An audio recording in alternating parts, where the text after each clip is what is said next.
میری بہنوں، میرے بھائیوں، کبھی اللہ پاک بلند آواز سے چیز کو پسند کر لیتے، کبھی آہستہ آواز سے پسند کر لیتے، کبھی وہ جوڑ کو پسند کر لیتا ہے، کبھی وہ طاق کو پسند کر لیتا ہے۔ اسی سے اولیاء کرام نے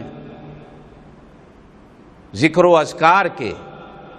جو تسبیحات ہیں ان میں طاق کے عدد کو زیادہ محبوب رکھا ہے، 99 101 99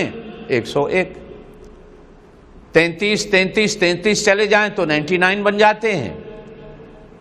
ایک کا اضافہ کر لیں تو 100 بن جاتے ہیں، اور بزرگان دین نے لکھا ہے اوپر ایک لا الہ الا اللہ محمد الرسول اللہ پورا کلمہ پڑھ لو تو 101 بن جاتا ہے۔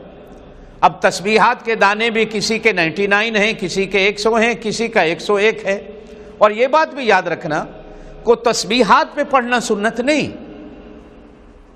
میں نے اگلے دن بھی کہا تھا اصل سنت تو یہ ہے کہ انسان انگلیوں پہ پڑھے،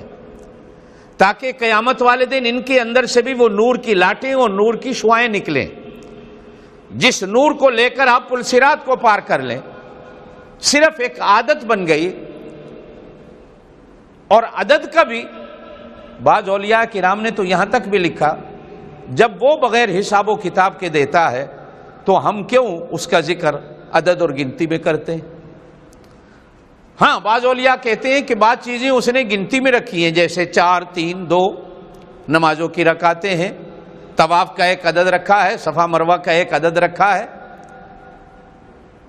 تو بعض چیزوں میں اس نے عدد بھی رکھے ہیں، اور بعض چیزوں میں اس نے عدد نہیں رکھے، وہ حساب دیتا ہے۔ تو اگر کبھی کرنا بھی پڑ جائے تو ان دونوں حدیثوں کو سامنے رکھ لیں، جو اولیاء کرام طریقہ بتاتے ہیں حدیث کے مخالف وہ بھی نہیں ہے، اور اگر کوئی انگلیوں پہ پڑھتا ہے بغیر حساب کے پڑھتا ہے تو حدیث کے مخالف وہ بھی نہیں ہے۔ دونوں چیزیں ہیں انسان کی آسانی کے لیے ہیں۔ تسبیح البتہ ہاتھ میں ایک یاد دہانی کی چیز ہوتی ہے کہ جب ہاتھ میں ہوتی ہے تو بندہ کہیں نہ کہیں بیٹھا اٹھا اللہ کے ذکر میں مشغول اور مصروف ہو ہی جاتا ہے۔